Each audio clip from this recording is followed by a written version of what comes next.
O alam mo, isa itong di malilimutang karanasang minsan lang sa buhay. Tinanggap ng Santo Papa ang aming paanyaya na magkita para talakayin ang anti-Semitismo at ang lumalaking pag-aalala namin bilang pandaigdigang komunidad ng mga Hudyo na kami ay ibinubukod at tinatarget. Napakahalaga ng pagpupulong na ito. Kumusta naman ang naging karanasan? Ibig kong sabihin, alam mo, nagkaroon ba kayo ng pagkakataon na mag-usap ng pribado o naging formal at opisyal lang talaga ang lahat?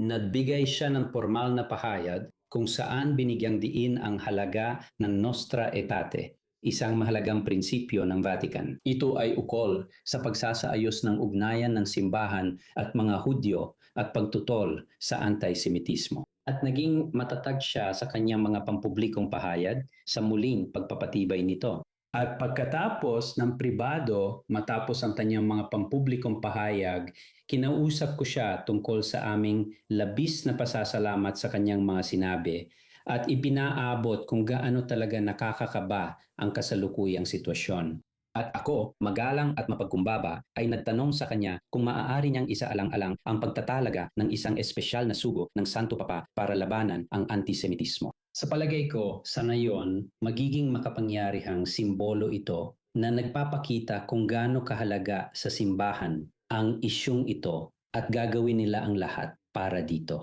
Anong sagot niya? Sinabi lang ba niyang pag-iisipan at babalikan ka? Mukha bang nakinig siya sa mungkahi? Malinaw na nakinig siya at narinig ito at kinilala niyang hiniling ko yon. Hindi siya sumagot ng oo o hindi, pero umaasa kami at planong ipagpatuloy ito kahit matapos ang pagbisita.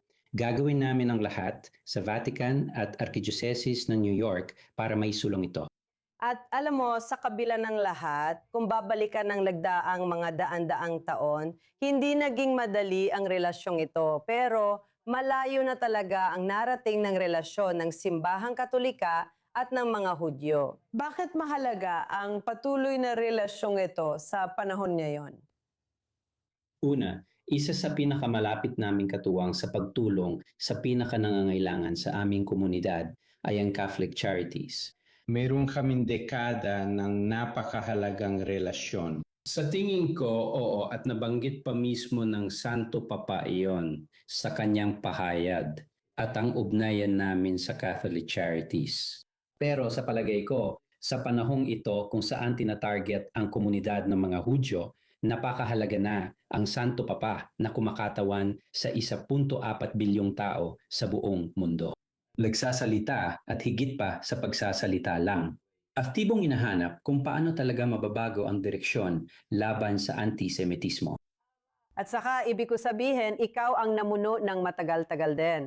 Alam mo, mahigit isang dekada, nakita mo na ang lahat mula sa COVID hanggang sa mga nangyari pagkatapos ng Oktubre 7. Nagkaroon pa tayo ng eleksyon ni Mama Dani at iba pa, kaya marami kang pinagdaanan sa panunungkulan mo. Ano ang mga payo mo o mga salita ng karunungan para sa taong papalit sa iyong posisyon? Tingnan mo, meron tayong napakatagumpay, kahanga-hanga, at masiglang komunidad ng mga Hudyo. Sa palagay ko, totoo ito sa buong mundo, pero lalo na sa New York na may pinakamalaking komunidad ng Hudyo sa labas ng Israel. Sa palagay ko, dapat nating patuloy ipagmalaki ang pagiging Hudyo. At habang kailangan nating labanan ang antisemitismo, at totoo yon, kailangan din nating mas lalo pang mag-commit sa pagtuturo, pag-iiduka sa ating mga anak, sa ating komunidad, para maging marunong at edukado sila. Kapag nasa mga campus man sila at sa buong buhay nila, mararamdaman nilang proud sila at alam nila kung sino at ano sila.